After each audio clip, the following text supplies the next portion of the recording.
Assalamualaikum, selamat datang di Nitmo Channel, tempatnya berbagi tutorial dan informasi. Oke guys, kali ini saya akan berbagi informasi tentang pelaksanaan exit exam.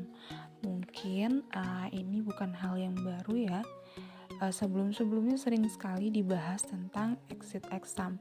Nah, di tahun 2021 ini exit exam sudah benar-benar diberlakukan ya guys. Kalau tahun-tahun lalu itu masih sebelumnya ada wacana dan sebagainya. Nah, di tahun ini kalian memang benar-benar sudah diwajibkan untuk exit exam.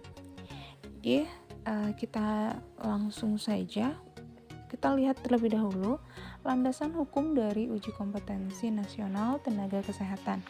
Nah, ada beberapa landasan hukum yaitu peraturan bersama dengan Kemkes, kemudian Undang-Undang 36 garing 2014 tentang tenaga kesehatan, Undang-Undang 38 garing 2014 tentang keperawatan, Undang-Undang nomor 4 garing 2019 tentang kebidanan, kemudian Permendikbud nomor 2 garing 2020 ini pengganti dari Permendikti nomor 12 garing 2016. Nah, di Undang-Undang 36 ini tahun 2014 pasal 21 itu mahasiswa bidang kesehatan pada akhir masa pendidikan vokasi dan profesi harus mengikuti uji kompetensi secara nasional. Kemudian Permendikti nomor 12 itu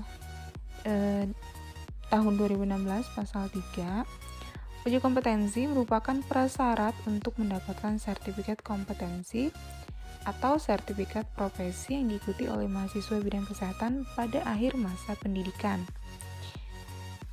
Kedua, selain mahasiswa sebagaimana dimaksud pada ayat 1, lulusan pendidikan tinggi bidang kesehatan yang belum memiliki sertifikat kompetensi atau sertifikat profesi setelah bulan Agustus tahun 2013 dapat mengikuti uji kompetensi. Nah, penyempurnaan dari Permendikti di tahun 2016 itu di pasal 2 ayat 1, mahasiswa bidang kesehatan pada akhir masa pendidikan program vokasi atau program profesi harus mengikuti uji kompetensi secara nasional. Kemudian di pasal 3-nya, uji kompetensi sebagaimana dimaksud dengan pasal 2 merupakan salah satu syarat kelulusan mahasiswa bidang kesehatan dari perguruan tinggi.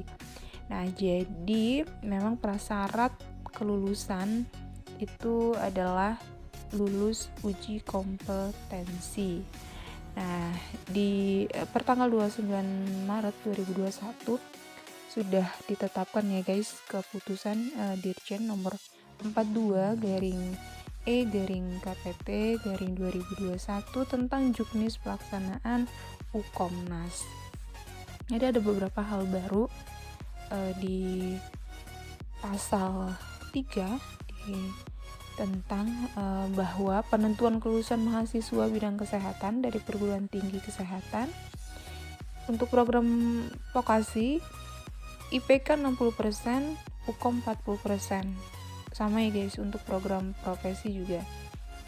Jadi bagi kalian yang tidak lulus Ukom, otomatis kalian tidak lulus. Jadi kalau tidak lulus berarti tidak bisa ikut wisuda. Nah, kita lihat sedikit juknis tentang pelaksanaan Ukom. Jadi nanti untuk lengkapnya mungkin bisa dicek di link deskripsi ya guys. Ini ada beberapa juknis, ada sedikit memang perubahan seperti tempat uji kompetensi. Jadi berkaitan dengan pelaksanaan ketentuan uji kompetensi sebagai exit exam, perguruan tinggi yang mendaftarkan mahasiswanya untuk mengikuti uji kompetensi diwajibkan untuk menyediakan CBT center baik milik sendiri atau bermitra dengan institusi lain yang memiliki fasilitas CBT center dengan menunjukkan surat kerjasama. Jadi memang bagi perguruan tinggi yang belum memiliki fasilitas CBT diwajibkan MOU dengan perguruan tinggi lain yang memiliki CBT. Kemudian untuk penetapan tempat uji kompetensi adalah CBT Center yang telah digunakan untuk tryout atau uji kompetensi nasional tenaga kesehatan. Nah, yang ini ada hal yang penting juga dan sangat penting untuk pelanggaran dan sanksi. Uji kompetensi nasional dilaksanakan dengan prinsip kejujuran, kerahasiaan, keamanan. Pelanggaran terhadap prinsip pelaksanaan uji kompetensi dapat dikenakan sanksi pelanggaran, yaitu tidak mematuhi tata tertib ujian, kemudian melakukan kecurangan yang terkait materi ujian, menggunakan jasa orang lain, memanipulasi data dan informasi, tidak mematuhi ketentuan pelaksanaan ujian. Sanksi terhadap pelanggaran di atas, sanksi bagi peserta dinyatakan tidak lulus dan tidak diizinkan mengikuti uji kompetensi nasional pada periode berikutnya. Bagi institusi dilarang menjadi tempat uji kompetensi. Bagi pelaksana dilarang menjadi pelaksana pada periode selanjutnya. Jadi jangan sampai kalian melakukan pelanggaran karena memang imbasnya bukan hanya diri kalian tetapi institusi kalian serta di tempat pelaksanaan ujian. Jadi jangan sampai merugikan orang lain. Sekarang kita lihat lagi ada implikasi administratif. Jadi yang seperti awal tadi ya, syarat kelulusan institusi, dokumen peraturan akademik institusi, kalender akademik otomatis menyesuaikan dengan jadwal ujian nasional, syarat peserta UKOMNAS ini mahasiswa aktif. Jadi kalau tahun-tahun sebelumnya itu syarat peserta UKOMNAS ini adalah mahasiswa yang sudah yudisium atau yang sudah lulus. Nah, untuk di tahun ini mahasiswa aktif diperbolehkan dengan syarat didaftarkan KRS lengkap di PD Dikti. Kemudian saat pelaksanaan UKOM sudah lulus semua mata ajar, artinya KHS 100%. Kemudian nilai IPK komponen kelulusan UKOMNAS itu sudah di-entry di PD Dikti. Nah, ini hubungannya adalah dengan operator perguruan tinggi. Di pelaporan di PD Diktinya memang sudah hampir 100%. Kemudian mahasiswa lulus itu akan mendapatkan ijazah dan sertifikat kompetensi. Mahasiswa yang tidak lulus UKOMNAS tidak bisa wisuda, maka nanti akan ada pembinaan khusus. Nah, peluang mengikuti UKOMNAS ini sesuai dengan masa studi di SN Dikti. Nah, lab komputer CBT milik sendiri atau mitra, ini adalah implikasi administrasi untuk pelaksanaan UKOMNAS. Ini ada bisa dilihat ada data IPK di PT atau di PD Dikti. Jadi diunduh per tanggal 21 November 2020. Oke. Kemudian kita lihat lagi, ini ada identifikasi atau antisipasi. Jadi bisa saja nanti kalau misalnya di laporan PD Dikti itu bermasalah, maka kalian tidak bisa didaftarkan UKOM atau nanti artinya mahasiswa tersebut tidak eligible.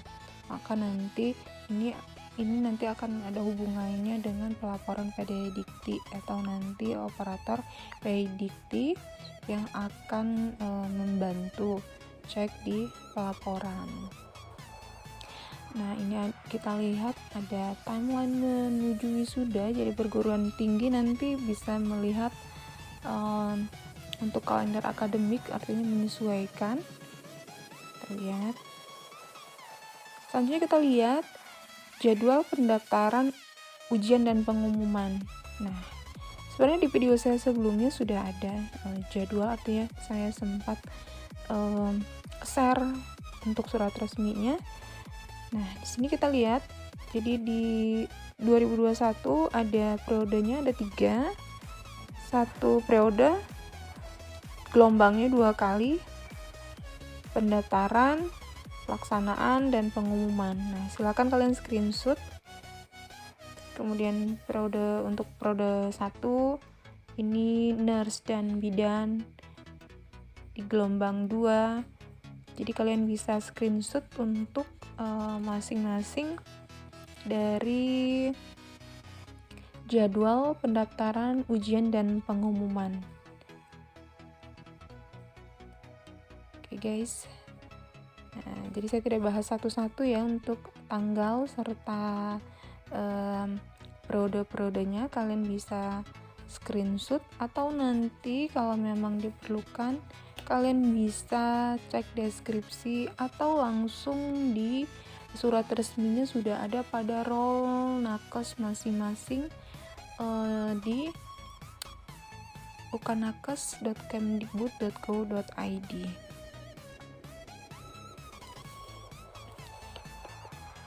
Oke guys, semoga informasi ini bermanfaat. Jadi untuk sekali lagi, untuk tahun ini exam sudah diberlakukan dan diusahakan kalian untuk lulus uji kompetensi agar kalian bisa lulus dan mengikuti wisuda. Terima kasih. Jangan lupa subscribe, like, share, dan komen.